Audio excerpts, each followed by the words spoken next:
नमस्कार बंधुरा पम्पार किचेने आपनादेर सकलके स्वागत।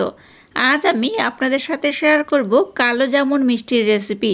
आगे आमी गोलाप जामुन मिष्टिर रेसिपि आपनादेर साथे शेयर करेछि, तबे आजकेर जे कालो जामुन मिष्टिर रेसिपिटा आपनादेर साथे शेयर करब एकबार हलो आमार मतो ट्राई करते पारेन। एटा असम्भव सुंदर खेते हय, जेमन तुलतुले तेमन रसालो, मुखे दिलेई देखबेन मिलिये जाबे। ताहले चलुन देरी ना करे आजकेर এই অপূর্ব স্বাদের কালো জামুন মিষ্টির রেসিপিটা দেখে নেওয়া যাক। আজকে এই মিষ্টিটা বানানোর জন্য প্রথমে দেখুন এই কাপের মাপ করে 1 কাপের একটু কম আমি ময়দা নিয়ে নিয়েছি। এর মধ্যে 3 থেকে 4 চামচের মতো মিল্ক পাউডার দিয়ে দেব।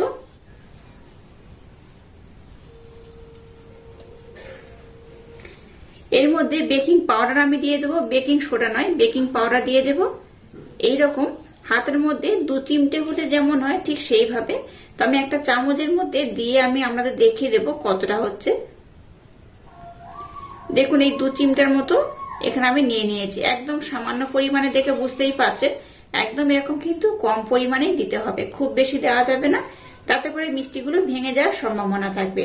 তাই একদম সামান্য বা 2 চিমটার মতো এখানে বেকিং পাউডার আমি ব্যবহার করছি। ব্লেন্ড করে নেওয়া চিনি দিয়ে দেব এখানে ছোট্ট চামচের 1 চামচ, খুব বেশি নয় 1 চামচ দিলেই হবে। এখানে 2 চামচ আমি সুজি ব্যবহার করব, খুব বেশি নয় 2 চামচ দিলেই হবে। আর দিয়ে দেব 1 চামচ কাস্টার্ড পাউডার। এবার সমস্ত উপকরণ একটু নাড়াচাড়া করে আমি মিক্সড করে নেব। এখানে আমরা চাইলে কিন্তু একটু লবণ অ্যাড করতে পারেন, তবে কিন্তু আমি এখানে লবণ অ্যাড করছি না। লবণটা অপশনাল, ব্যবহার নাও করতে পারেন, আমি করছি না। যারা একটু মিষ্টির ব্যালেন্সটা মোটামুটি একটু ঠিক রাখতে চান তারা কিন্তু এখানে একটু লবণ দিয়ে দেবেন। তো অনেকে মিষ্টির মধ্যে কিন্তু একটু লবণ ব্যবহার করেন, আবার অনেকে করেন না। তো আমি কিন্তু এখানে লবণটা অ্যাভয়েড করলাম। আপনারা চাইলে সামান্য একটু লবণ এখানে অ্যাড করতে পারেন। সমস্ত শুকনো উপকরণ দেখুন খুব ভালোভাবে প্রথমে মেখে নিয়েছি। এবার এখানে দিয়ে দেবো 2 চামচ ঘি, খুব বেশি দরকার নেই, 2 চামচ দিলেই হবে। আপনারা চাইলে কিন্তু এখানে ঘির পরিবর্তে সাদা তেল ব্যবহার করতে পারেন, তবে চেষ্টা করবেন ঘি দিয়ে এই উপকরণটাকে মাখানোর। তাতে করে কি হবে, আজকে যে মিষ্টিটা বানাবো একদম পারফেক্ট হবে। এবার সমস্ত উপকরণ খুব সুন্দর করে ময়াম করে মেখে নেব। আচ্ছা, এখানে যে আমি কাস্টার্ড পাউডার ব্যবহার করলাম এটাকেও কিন্তু আপনারা অ্যাভয়েড করতে পারেন, তবে কাস্টার্ড পাউডার দিয়ে আজকে যে মিষ্টিটা বানাচ্ছি বানিয়ে দেখবেন অপূর্ব খেতে হয়। দেখতে তো ভালো লাগে, খেতেও কিন্তু দুর্দান্ত হয়। এইভাবে একদম ইউনিক পদ্ধতিতে এই মিষ্টিটা বানিয়ে দেখবেন আপনাদের বারবার বানাতে ইচ্ছা হবে। সমস্ত উপকরণ দেখুন খুব সুন্দর ডলে ডলে কিন্তু ময়াম করে নিতে হবে। দেখুন সমস্ত উপকরণ খুব সুন্দর কিন্তু ডলে ডলে আমি ময়াম করে নিয়েছি। এইভাবে হাতের মধ্যে মুঠি করবেন, দেখবেন মুঠি হয়ে যাবে। আর এইভাবে চাপ দিলে তবেই ভাঙবে। এরকম সুন্দর করে কিন্তু এটাকে ময়াম করে নিতে হবে। এবার এখানে হাফ কাপ আমি জল নিয়ে নিয়েছি। এখানে জলের পরিমাণটা খুব বেশি দেব না, অল্প অল্প দেব আর মিশ্রণটাকে মেখে নেব। একেবারে খুব বেশি দিলে মিশ্রণটা কিন্তু খুবই নরম হয়ে যাওয়ার সম্ভাবনা থাকবে, তবে মিশ্রণটাকে একটু নরম করেই মাখাতে হবে। তাও একসাথে জল দিলে কিন্তু খুব নরম হয়ে যাওয়ার সম্ভাবনা থাকবে, তাই কম কম দিয়ে মিশ্রণটাকে খুব সুন্দর করে মেখে নিতে হবে। এটা মাখার পর আমি আপনাদের দেখাচ্ছি এই মিশ্রণটা কেমন হলে আজকের এই মিষ্টির রেসিপিটা একদম পারফেক্ট হবে। দেখুন মিশ্রণটাকে কিন্তু আমি ডলে ডলে খুব সুন্দর করে মেখে নিয়েছি, দেখে বুঝতেই পাচ্ছেন কতটা নরম করে মেখেছি। এইরকম কিন্তু একদম নরম করে মাখতে হবে। আর এই মিশ্রণটা দেখেই কিন্তু আপনারা বুঝতে পাচ্ছেন কতটা নরম করে মেখেছি। এইভাবে কিন্তু একদম নরম মোলায়েম সফট করে মেখে নিতে হবে। তো যাই হোক, এবার আমি মিশ্রণটাকে 10 মিনিটের জন্য রেস্টে রেখে দেব। আর ততক্ষণ একটা শিরার প্রয়োজন, একটা শিরা আমি বানিয়ে নেব। এটাকে খোলা বাতাসের মধ্যে রাখবেন না, ঢাকা দিয়ে এটাকে কিন্তু রেস্টে রেখে দিতে হবে। দেখুন গ্যাসটাকে জেলে দিয়ে একটা কড়া বসিয়ে একটা শিরা আমি বানিয়ে নিচ্ছি। শিরাটা বানানোর জন্য এখানে আমি চিনি ব্যবহার করেছি বড় কাপের 1 কাপ, আর 1 কাপ চিনির জন্য আমি এখানে দিয়ে দিয়েছি 1.5 কাপ জল। তো এখানে কিন্তু আমাদের দেখানো হয়নি চিনির মিশ্রণটা যেটা আমি বানিয়েছি। চিনির শিরাটা যখন বসাতে গিয়েছিলাম তখন কোনো কারণবশত ক্যামেরা অফ হয়ে যাওয়ায় আমাদের দেখানো হয়নি। তো এখানে আমি বলে দিচ্ছি মাপটা, 1 কাপ চিনির জন্য 1.5 কাপ জল এখানে ব্যবহার করতে হবে। আর শিরাটাকে খুব পাতলা করে বানালে হবে না, আবার খুব ঘন করে বানালে হবে না। চিনিটা মেল্ট হয়ে গেলে যেমন হয় ঠিক সেইভাবে কিন্তু বানাতে হবে। খুব পাতলা করলে মিষ্টিগুলো যেমন ভালো হবে না, আবার খুব ঘন করলেও কিন্তু মিষ্টির মধ্যে শিরার রস ঢুকবে না। তাই একটু মিডিয়াম করে এটাকে বানিয়ে নিতে হবে। এখানে আমি একটা উপকরণ অ্যাড করব। এখানে দিয়ে দেবো সামান্য একটু এলাচ পাউডার। গ্যাসের ফ্লেমটাকে দেখুন একদম লো রেখে একটা শিরা বানিয়ে নিয়েছি। আর এবার দেখুন শিরাটা ঘনত্ব কেমন হয়েছে, খুব যেমন পাতলা নয় আবার খুব ঘন নয়, এইভাবে কিন্তু শিরাটাকে বানাতে হবে। তাতে করে মিষ্টির মধ্যে এই শিরাটা খুব ভালোভাবে ঢুকবে বা মিষ্টিগুলো খুব সহজে শিরাটাকে অ্যাবজর্ব করতে পারবে। আর এই শিরাটা যখন ঠান্ডা হয়ে যাবে তখন দেখবেন আর একটু ঘন হয়ে যাবে। এবার দেখুন সামান্য একটু আমি পাতিলেবু নিয়েছি, পাতিলেবুর একদম একটু কণা আমি কেটে নিয়েছি।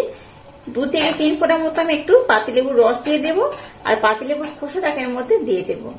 এইভাবে পাতিলেবুটা দিয়ে রাখলে কি হবে, এই শিরাটা যখন ঠান্ডা হয়ে যাবে তখন কিন্তু আর জমে যাবে না। তাই এইভাবে একটু পাতিলেবুর রস দিলে শিরার রেজাল্টটা কিন্তু খুব ভালো হয়। তো এবার আমি শিরাটাকে ঢাকা দিয়ে রেখে দেবো। চলুন এবার আমি মিষ্টিগুলোকে বানিয়ে নেব। শিরাটাকে আমি কিন্তু খুব সুন্দর করে বানিয়ে নিয়েছি। এবার দেখুন এই মিশ্রণটাকে আমি 10 মিনিটের জন্য রেস্টে রেখে দিয়েছিলাম। এটা কিন্তু আগে থেকে আরো বেশি সফট হয়ে গেছে, দেখে বুঝতেই পারছেন। আবার এটাকে আমি খুব সুন্দর করে আর একবার মেখে নেব। এবার এখান থেকে আমি লেচি কেটে নেব। প্রথমে একটু অর্ধেক করে নেব। মিশ্রণটাকে যেহেতু একদম নরম করে মেখেছি তাই হাতের মধ্যে একটু আমি ঘি নিয়ে নিলাম। এবার এখান থেকে আমি ছোট্ট ছোট্ট করে লেচি কাটবো। লেচিগুলোকে আমি খুব বড় কাটবো না, একটু ছোট্ট ছোট্ট করে কাটবো। তাতে করে মিষ্টিগুলো যখন হয়ে যাবে তখন কিন্তু ফুলে ডবল হয়ে যাবে। এইরকম ছোট্ট ছোট্ট করে আমি লেচি কেটে নেব। দেখুন কিছু লেচি কেটে নিয়েছি, কিছু আবার পরে কেটে নেব। তো এবার দেখুন এই মিশ্রণটাকে এইরকম হাতের মধ্যে একটু প্রেসার দিয়ে দিয়ে চাপ দিয়ে দিয়ে গোল করে নেব। আর এই মিষ্টিগুলোকে কিন্তু আমি একদমই গোল করব না, জাস্ট একটু হালকা ডিম্বাকৃতি শেপ দেব। লম্বা যেমন করব না, আবার কিন্তু সেরকম খুব লম্বা করছি না আবার গোলও করছি না, একটু এরকম লম্বাটা শেপ করে দেবো হালকা করে। তাতে করে কিন্তু মিষ্টিগুলো দেখতে ভালো হবে, খেতেও কিন্তু খুব সুন্দর লাগবে। আর এগুলো বানানোর সময় অবশ্য খেয়াল রাখবেন যেন ফাটল না থাকে। এইভাবে সুন্দর করে প্রেসার দিয়ে একটু চাপ দিয়ে প্রথমে গোল করে নিতে হবে, তারপর কিন্তু একটু হালকা আমি লম্বা করে নেব। এই দেখুন, আর এইভাবে কিন্তু সবগুলোকে আমি সুন্দর করে বানিয়ে নেব। দেখুন সমস্ত মিষ্টিগুলোকে কিন্তু খুব সুন্দর করে বানিয়ে নিয়েছি। আর দেখুন এটা যেমন খুব গোল করিনি আবার কিন্তু খুব লম্বা নয়, হালকা একটু ডিম্বাকৃতির মতো করে বানিয়ে নিয়েছি। তাতে করে মিষ্টিগুলো কিন্তু দেখতে বেশি ভালো লাগবে। চলুন এবার মিষ্টিগুলোকে আমি ভেজে নেব। এবার দেখুন গ্যাসটাকে জেলে দিয়ে একটা কড়া বসিয়ে দিয়েছি আর কড়ার মধ্যে তেল দিয়ে তেলটাকে মিডিয়াম গরম করেছি। এবার এই মিষ্টিগুলোকে আমি এই তেলের মধ্যে ছেড়ে দেব।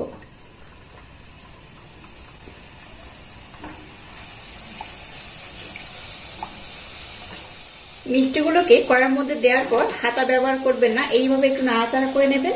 তাতে করে দেখবেন মিষ্টিগুলো কিন্তু একদম পারফেক্ট ভাবে একদম বলের মতো গোল গোল হয়ে যাবে। আর এইভাবে কিন্তু একটু নাড়াচাড়া করে নিতে হবে, এটা অটোমেটিক ঘুরে ঘুরে কিন্তু ভাজা হয়ে যাবে। দেখে বুঝতেই পারছেন কত সুন্দর কালার হচ্ছে।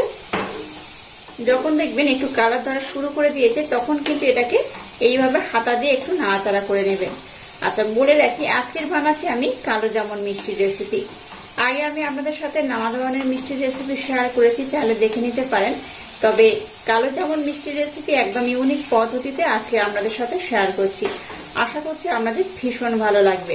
গ্যাসের ফ্লেমটাকে প্রথমে আমি লো দিয়েছিলাম। এবার যেহেতু কালার ধরা শুরু করে দিয়েছে তাই গ্যাসের ফ্লেমটাকে লো টু হালকা মিডিয়াম দিয়ে এবার মিষ্টিগুলোকে আমি ভেজে নেব। কালো জামুন মিষ্টি যেমন দেখতে হয় একটু কালচে কালার হয়, তো সেই রকম করে কিন্তু আমি বানিয়ে নেব। দেখুন মিষ্টিগুলোকে আমি কিন্তু একটু ডিপ লাল করে ভেজে নিয়েছি, দেখে বুঝতেই পারছেন। এটাকে কিন্তু আমি আর খুব বেশি লাল করব না, তাহলে খুব বেশি লাল করলে বা কালো হয়ে যাবে। তাই কিন্তু কালো জামুন মিষ্টি একটু কালোই হয়, তবে এটাকে কিন্তু আরো ডিপ করে ভাজা যাবে না, এটা এইরকমই থাকবে। দেখুন মিষ্টিগুলো কিন্তু একটুও ফেটে যায়নি, খুব সুন্দরভাবে হয়ে গেছে। এবার এগুলোকে আমি উঠিয়ে নেব। এইরকম কালার করে ভাজলে কালো জামুন মিষ্টির রেজাল্টটা একদম পারফেক্ট হবে। এবার এই মিষ্টিটাকে একটু হালকা আমি ঠান্ডা করে নেব, তারপর চিনি শিরার মধ্যে দিয়ে দেব। গ্যাসের ফ্লেমটাকে আবারও আমি জেলে দিয়ে শিরাটাকে বসিয়ে দিয়েছি। শিরাটা দেখুন আগের থেকে অনেকটা ঘন হয়ে গেছে আর একটু ঠান্ডা হয়ে গেছে, তাই শিরাটাকে একটু আমি ফুটিয়ে নেব। শিরাটাকে দেখুন আবার একটু আমি ফুটিয়ে নিয়েছি। এবার দেখুন যে কালো জামুন মিষ্টিগুলোকে আমি বানিয়েছি সেটাই শিরার মধ্যে দিয়ে দেব।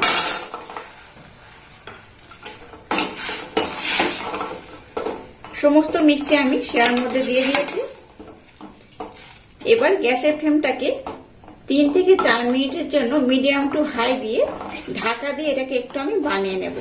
3 থেকে 4 মিনিট ঢাকা দিয়ে রাখলে কি হবে, মিষ্টিগুলো কিন্তু বেশ অনেকটাই নরম হয়ে যাবে।